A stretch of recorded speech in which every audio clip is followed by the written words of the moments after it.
This is Professor Michael Fournet. This is Intro to Microeconomics. This is the 7th week of the course, and during this 7th week there are two market structures we will look at. The first one that we will take a study of will be monopolistic competition. It is found in Chapter 10 in the McConnell textbook. So we'll take a look at monopolistic competition first, and then I'll do there's a separate lecture available on the market structure called oligopoly, which is found also in Chapter 10. Concerning monopolistic competition, as the name suggests, it is a blending of both pure competition and pure monopoly. So when you're studying monopolistic competition, you'll be able to detect some elements that are purely competitive in nature and some elements that also have a monopoly-like flavor. So monopolistic competition is really like a hybrid market structure because it blends the elements of both pure competition and pure monopoly. Having said that, studying monopolistic competition, particularly at this stage in the semester, it's going to be reminiscent in terms of, from an analytical standpoint, of studying monopoly. Of course, this is a different type of industry, but it will have some features that lends the study of this market structure to following a lot of the same procedures we did in the case of monopoly. And that will become hopefully apparent as we work through some of the details. For this particular market structure, as for the previous two, I am going to continue to adhere to our analytical framework that we studied, that we put in place at the beginning of pure competition. That is, as before, we have the assumptions that kind of govern the activity in the industry. Then we look at the short run phase. We make some inferences about what happens in the adjustment phase, and then we tie all things together in the long run phase. Now, for monopolistic competition, the assumptions for this particular industry are there are hundreds of firms, so that there is some significant competition taking place in this industry, and these firms are varying sizes. Some of them are big firms, some of them are small firms, some of them are medium-sized firms competing for the right to serve customers. The other assumptions in this particular industry is there are no barriers to entry. So just like in pure competition, if new firms want to come into this industry, they can do so. If existing firms want to leave, they can do so as well. So it's like the gates wide open in this industry, just like it was in pure competition. The products produced in this industry are differentiated. That is, each producer in this marketplace tries to do something to distinguish its product from that of the competitors. So unlike perfect competition, where the products were all the same, unlike monopoly, where you only had one choice and there was no close substitute for the product monopoly produced, here the products are differentiated. And to point out those differences, whether the differences are real or perceived, the firms engage in advertising. So unlike the previous two market structures, here advertising plays a significant role. If you think about it, I mean, advertising wasn't really necessary in pure competition because all the products were the same. So everybody produced the same type product, in a similar product in pure competition. So advertising wasn't necessary. In the case of monopoly, it was kind of advertising was also kind of secondary importance because the monopoly controlled the market. It had all the customers capture it, and so if they wanted the product, there was only one place to get it, and that was from the monopoly. So advertising wasn't really that critical for the monopoly to do. In monopolistic competition, however, advertising is critical because, again, you have significant competition, hundreds of firms, and these firms are trying to get some customer loyalty, and so they do that by advertising. Alright, now also in monopolistic competition, because there is some competitive pressure, the firms here are going to have some market power. So that we characterize their market power as being limited. And that's different from the previous two. In pure competition, those firms had no market power. We call them price takers. In pure monopoly, that firm had absolute market power, and we refer to monopoly as a price maker. In monopolistic competition, which is kind of like an intermediate case, there is market power here, but it's less than the case of monopoly, and surely more than in the case of perfect competition or pure competition. So the market power in this industry is considered limited because it's somewhere between the extremes of monopoly and pure competition. Alright, so again, the assumptions are hundreds of varying size firms, no barriers to entry or exit, the products produced are differentiated, and advertising plays a significant role, and the firms in this monopolistically competitive industry have limited market power. And so with those rules in place, those guidelines in place, you then proceed through the phases of this particular market structure and make inferences about how the firm is faring economically. Right, and so we proceed, and we start by looking at the short run phase and focusing on the preliminary issues in that phase. And again, we have to assess, the relationship between total revenue, average revenue, and marginal revenue, and hopefully these relationships are becoming more apparent given our structured approach to studying market structures. Average revenue, as we saw previously in the previous two market structures, is simply total revenue divided by quantity. And by definition, of course, average revenue is equal to price. Those two in any market structure are always the same. They're always equal. So if you say average revenue, it's equivalent to saying price. Marginal revenue, as we have observed previously, it tells us how total revenue changes as the firm produces the next unit of output. So if a firm produces one more unit, marginal revenue tells us how that unit just produced, how it affects the firm's revenue. Okay? Now, because there is market power, as I tried to emphasize starting with our study of monopoly, whenever a firm has market power, the price charge is going to be greater than marginal revenue. And so the more market power a firm has, the greater price will be relative to marginal revenue. So as we're seeing here in the case of monopolistic competition, I've indicated that the price is slightly greater than marginal revenue. I made the difference, the inequality, smaller to point out the fact that these firms have less market power than, say, in the case of monopoly. And of course, price is always equal to average revenue. So in a very similar fashion, just like in the case of monopoly, price here is greater than marginal revenue. It's just price is only slightly greater here because these firms have less market power than a monopoly firm.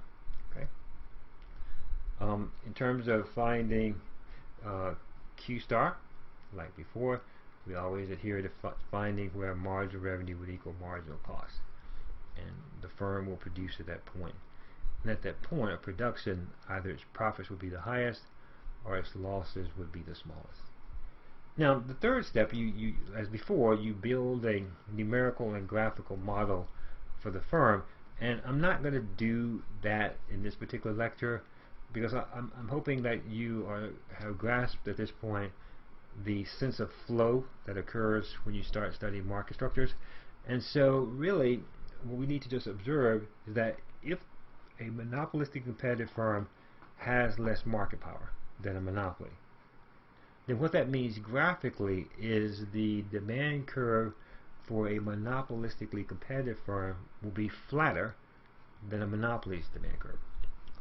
Because the way we gauge market power is how much a firm can flex the price it charges. So if a firm has more market power, it can flex the price over a wider range. And so to kind of see that hopefully this will help you, assist with you in the model building process. I've constructed the graphical impact of market power based on the market structures that we've studied and monopolistic competition that we're now studying. In the case of pure competition, notice here that the demand curve is flat. And so when the demand curve is flat, it means that the price that the firm is charging is consistent. But remember, to know price in this industry, price was equivalent to giving us the demand curve. So the price was constant because the purely competitive firm was a price taker, and so its demand curve it faced was perfectly elastic or horizontal. And so a perfectly elastic demand curve is depicting no market power, because there's only one price the firm can charge. It can't raise the price, it doesn't want to lower the price, and so because the price is constant, not flexing, it means the firm has no market power. In the case of monopoly, where that firm had absolute market power, notice how the price could vary. On the vertical axis you have the price, and the price could vary from the top of the demand curve all the way down to the bottom.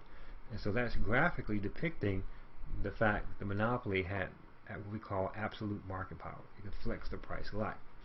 Now in the case of monopolistic competition, which we're starting to develop here, so notice that its demand curve is flatter. It's not perfectly flat, but it's flatter relative to the monopoly demand curve. And by the monopolistic competitive firm's demand curve being flatter, that's suggesting that the difference between the maximum price and the minimum price, that difference is smaller. And so that means the monopolistically competitive firm can flex its price over a more narrow range, which means it has limited market power. So by just recognizing how market power is affecting the firm's demand curve in each market structure, we can surmise then that in the monopolistic competitive model, you would have a demand curve that's relatively flat, not perfectly flat, and you would have, because their price is greater than margin revenue, the demand curve and the margin revenue curve would separate. There are depictions of this in the text. And so the only difference really analytically between the purely competitive model, the pure monopoly model and the monopolistic competitive model is that in the monopolistic competitive model, the demand curve is relatively elastic. Okay? And so, but everything else, in terms of the cost behavior, you'd have marginal cost behaving as we've studied it throughout. Nike swoosh symbol, check mark symbol behavior. You'd have the average curves exhibiting their kind of U shape. And so you have the same type of cost behavior. The only difference in the monopolistic competitive model is the firm demand curve will be relatively elastic. Okay?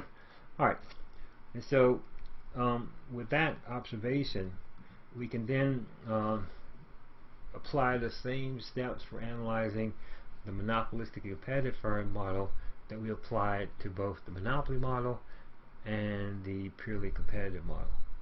The first thing you always do is locate Q star, and that's where marginal revenue equals marginal cost.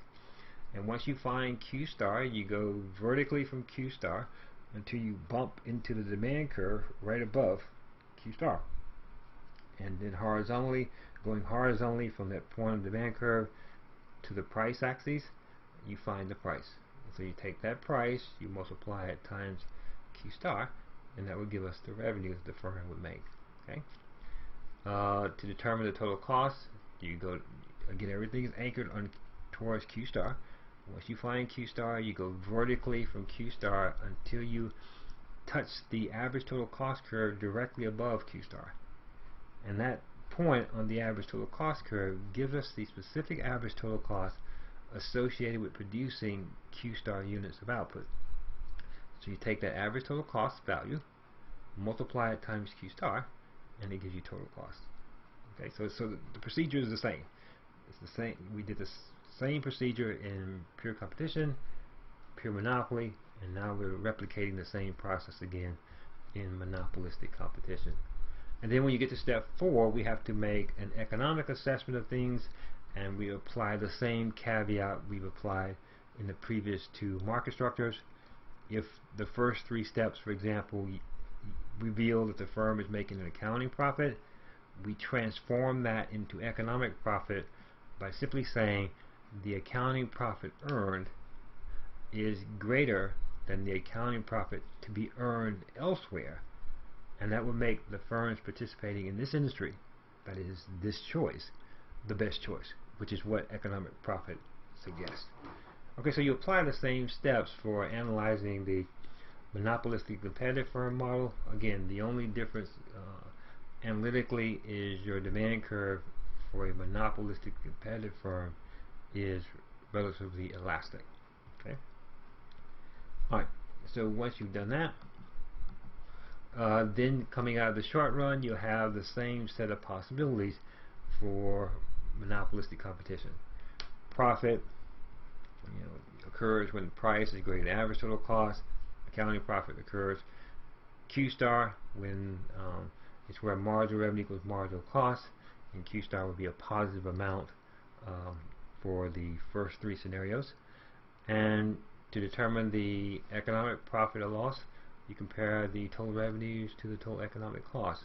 So this particular exhibit is the same exhibit I've used in the previous 2 market structures, because the criteria for each economic scenario is the same, whether you are in pure competition, pure monopoly, or in this case, monopolistic competition.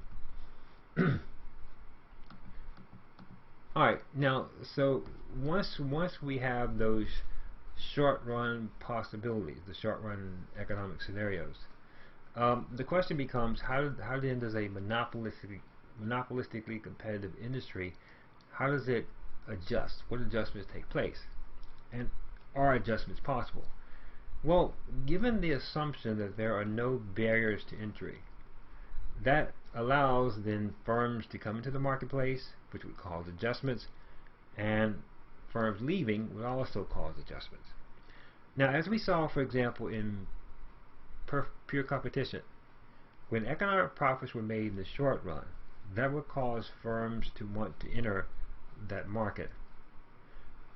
In a similar manner, when economic profits are earned in monopolistic competition, it also results in the entry of new firms in the monopolistically competitive market. But in monopolistic competition, there's a slight twist. And the twist is that we have to integrate advertising, the effects of advertising in our adjustment phase analysis. That is, when new firms enter the marketplace, so let's take the first scenario. When economic profits are being earned in the short run, it's going to encourage new firms to come into this market. Now, what's going to be different here, when these new firms come in, they're going to come in using the tool of advertising. So they're going to have these promotional campaigns, these slick, advertising spiels to try and find a niche in the marketplace. And so if their advertising is successful, what will happen is it will encourage customers served by the firms already in this industry, which I'm going to call the incumbent firms. It will encourage customers to switch from being served by the incumbent firms to some of the customers being served by these new entrants. Right? So advertising, what it is trying to encourage in this industry, is trying to influence the loyalty of the customers, trying to get them to switch from the incumbent firms to the new players in this market. Now, if the advertising is successful, which we're going to assume, then when those new firms start to come in and they start cherry-picking customers from the existing firms, what's going to happen for the existing or incumbent firms is they're going to see a decrease in demand, right? Because they're losing customers, so they have fewer customers. If you remember from chapter 3, one of the demand determinants was number of buyers, and so if some of the incumbent firms' buyers leave and go to these new firms, then the incumbent firms will experience a decrease in demand. Now, when they experience a decrease in demand, what's going to happen is the demand curve for the incumbent firms will shift to the left. And as it shifts to the left, the disparity between price and average total cost is going to get smaller. All right.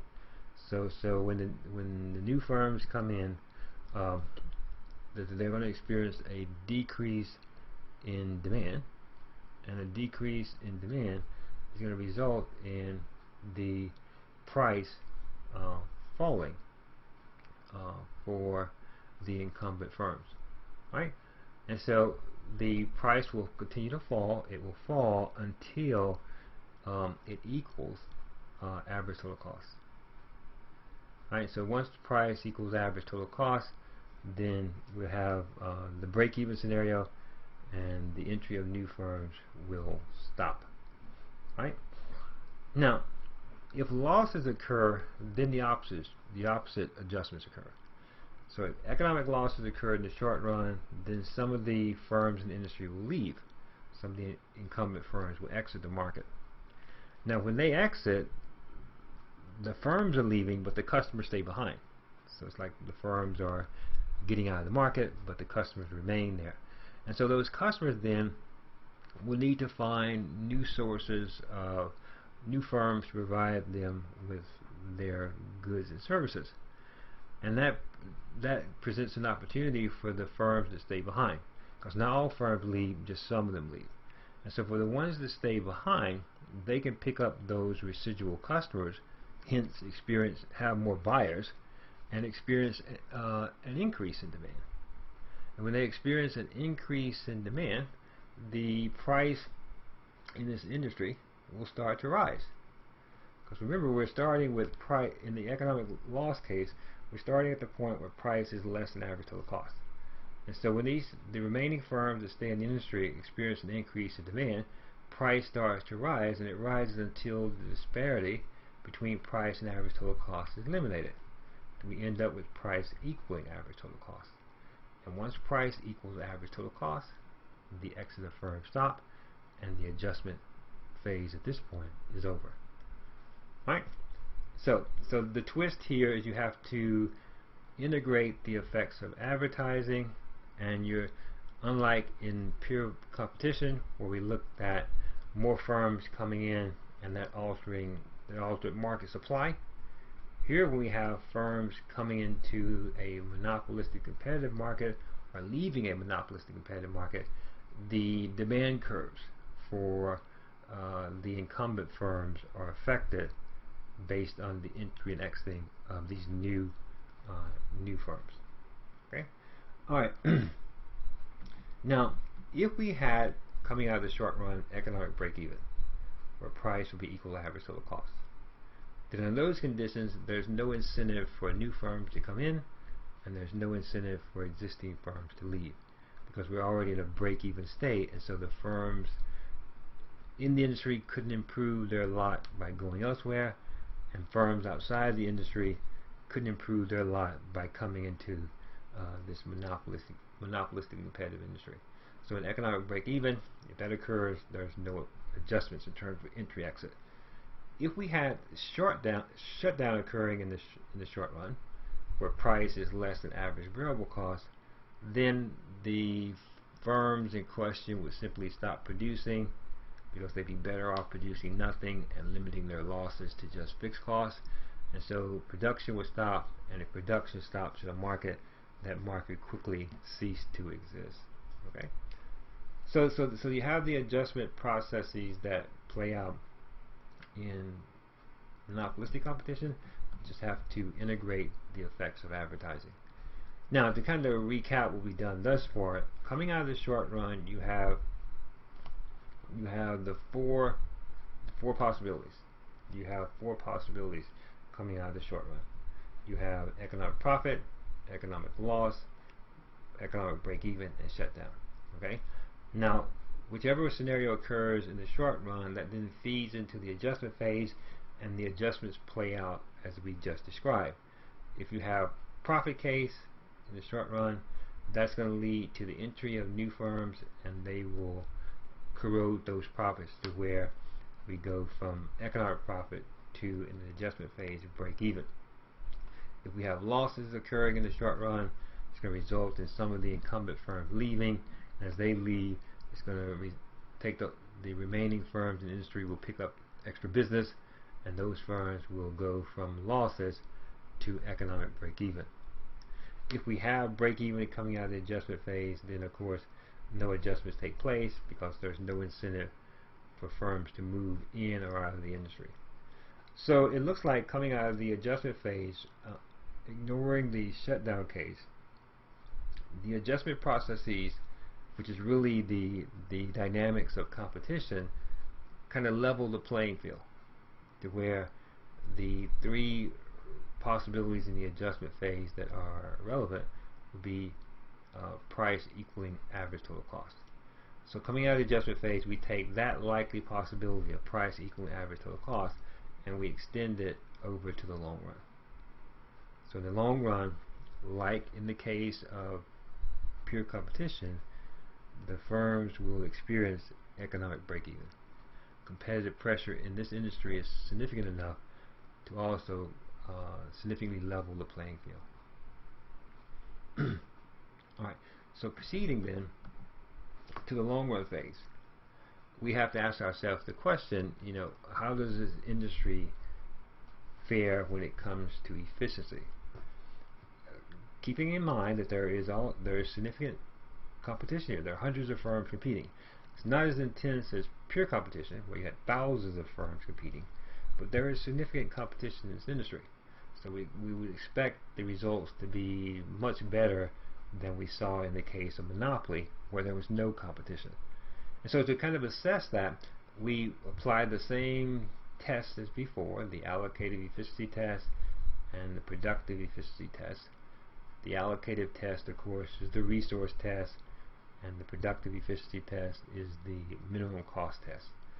The criteria for allocative efficiency is, does the price charge equal longer marginal cost at Q star?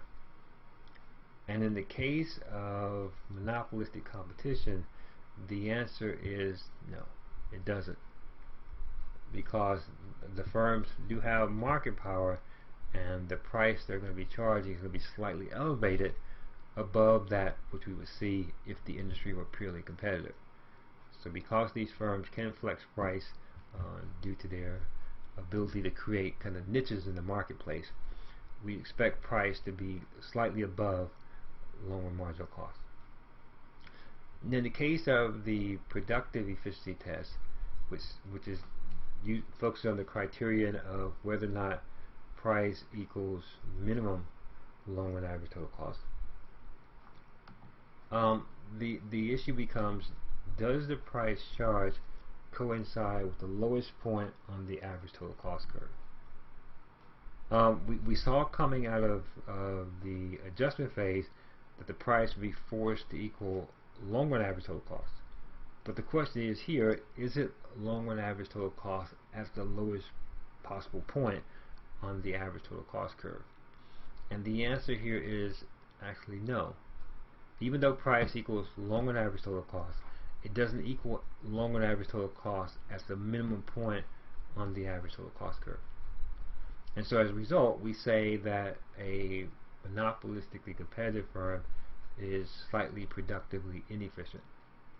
And the reason why price doesn't coincide with the lowest point on the average total cost curve, which it did in pure competition, is because the degree of competition in this industry is not as intense. And so that competitive push from the other firms is not as intense as it is in pure competition, and so as a result, the price doesn't get pushed down to the lowest point on the average total cost curve. So given the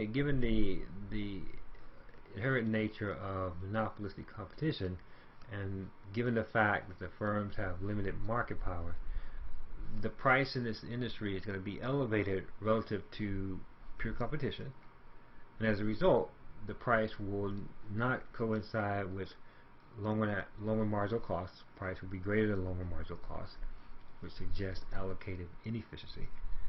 and also the price will not coincide with the lowest point on the average total cost curve, and as a result the firm will be slightly productively inefficient.